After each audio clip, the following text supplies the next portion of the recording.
Hey, so this is Hiko Simon. I've been making a bunch of videos at the moment. I've got one more thing I've got to get off my chest, or knees, I guess. These things right here. This is a cultural video. So, since I've been in Australia, the great thing I find with shopping is when you want to find something that can't be found, that means that you get to go through lots of shops and do lots of exercise and not spend any money. It's a great way to go shopping. And one thing, because I'm 185 centimeters, I'm a little bit tall and I've got long arms, so I have trouble finding for clothes that fit in Japan. So when I come back to Australia, even though right now the yen sucks, so it's not a good time to go shopping, I still like to buy some stuff. And one thing, since it's the middle of summer here, I was thinking, well, I'll at least get some, because I've lost some weight, all my sort of clothes are a bit baggy at the moment, so I want to get some nice fitting clothes. And what I particularly wanted, I don't know what you call them, whether you call them a capri or, but I've got these kind of cargo pants stuff, basically shorts in Japan. In Japan, shorts, however, there's kind of a rule, which is that you don't show these guys. These. Just the fact I'm showing you this, I'm practically naked by Japanese standards. Kids, you know, maybe 5 or 6 year old kids might wear like Stubby short shorts or something like that.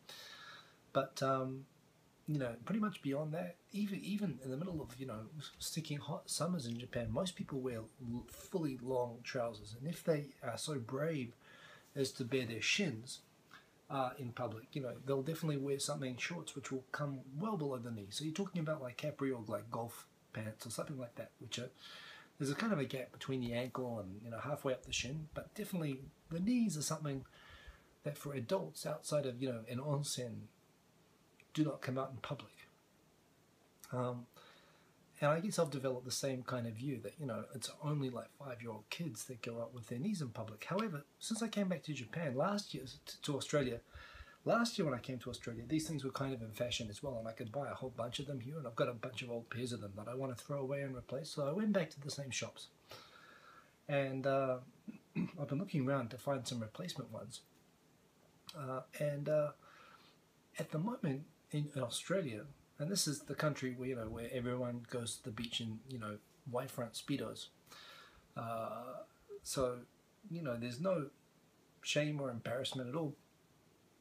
Short shorts are back, and they're back in a big way. And I think that's cool. If I was in Australia, it's natural. It's hot. You need to ventilate the knees. You know, you need to be able to, you can't have material inhibiting your movement. You know, you want to be able to run like a cheetah if necessary, and the shorter the shorts, the better for that. It's actually good. I got some good kickboxing shorts. Rather than getting the long kickboxing shorts, I like to get short ones actually, but, you know, like jogging shorts. So that was kind of good. And Australia is the right place to come if you want to get clothes that are cut kind of awkwardly. But yes, I come back here and everybody is now back in shorts that show knees.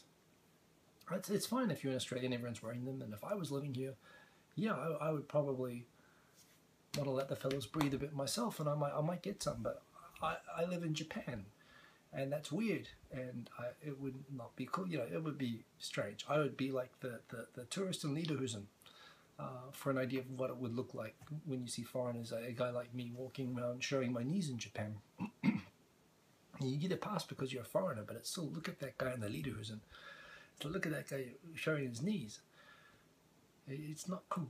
And, you know, I've talked about the reasons for this. Japanese have a lot of psychological complexes around their knees. There's a just in the way that foreigners tend to be very sensitive, or Westerners tend to be very sensitive about our noses being large. And, you know, you calling someone a big nose or something, you know, people go and get cosmetic surgery for nose jobs is the first thing they go and get them for. Japanese have a similar thing with the legs, except of course you can't really fix the legs, but there's a perception that they have short, stumpy legs that they have a complex about, and they spend a lot of time with loose socks, with, you know, high you know, sole platform shoes and so on. But they try to do everything possible to make their legs look longer, and certainly there's something around that. There's some sensitivity around the appearance of their legs, or giving away that they're short, that they don't like to show their knees. When you live in a country for 16 years, that feeling becomes normal. So I'm battling that. The other thing, I come back here actually, it is funny.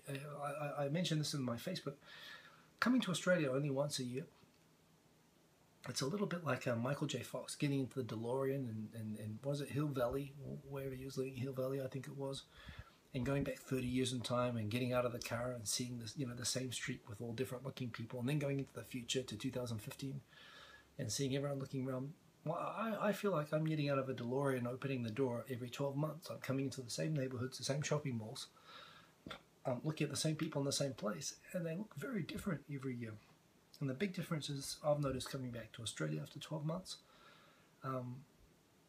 Last year I noticed tattoos were starting to really get kind of big, like guys were getting tattoos everywhere. Now tattoos have gone crazy. I mean, tattoos have gone, used to be like tattoo here, tattoo there, like visible tattoos, but not crazy. Now they're like boom, boom, boom, boom, tattoos on faces, complete arms, like. And when the person's really good looking, it works. They get away with it. But, when they don't pull it off, it's a fine line between that and a real road accident. And you get that. The other thing, which is actually I've got less of a kind of a thing about, I think is kind of cool actually, is beards are back. And the beards, trim beards with kind of shaved sides of the head and, kind of long on top hair. Well, I can do beards. But it seems to be a progression on the hipster thing, and I guess it's not just Australia either. But it's really interesting just to see the dramatic. I mean, I don't think at any point in my life beards had been fashionable. When I was a kid, moustaches were kind of fashionable. 1980, kind of the Ron Burgundy age. It's kind of cool to have moustaches and so on. Dad was in the army as a kid, so I saw some moustaches, but beards, that's going back to the 60s probably, that they were kind of, maybe 70s, that those were kind of fashionable. But they're back, and I think that's kind of cool. Also, you're seeing a lot of women with, like dramatically dyed hair, blue hair and pink hair, and that's kind of cool too when it works. However, the other thing that's really noticeable now, and I read a statistic, it's on there somewhere on my iPhone. In fact, I might have it here. Queensland, where I am in Australia, has...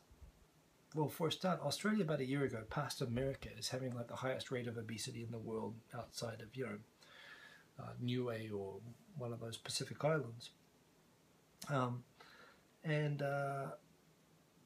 Queensland, where I am, is the fattest state in Australia. So it's like Texas, only fatter. And boom, here it is. So apparently... So in Queensland, 65% of adults and 28% of children are classified as overweight or obese, making it the fattest state in Australia.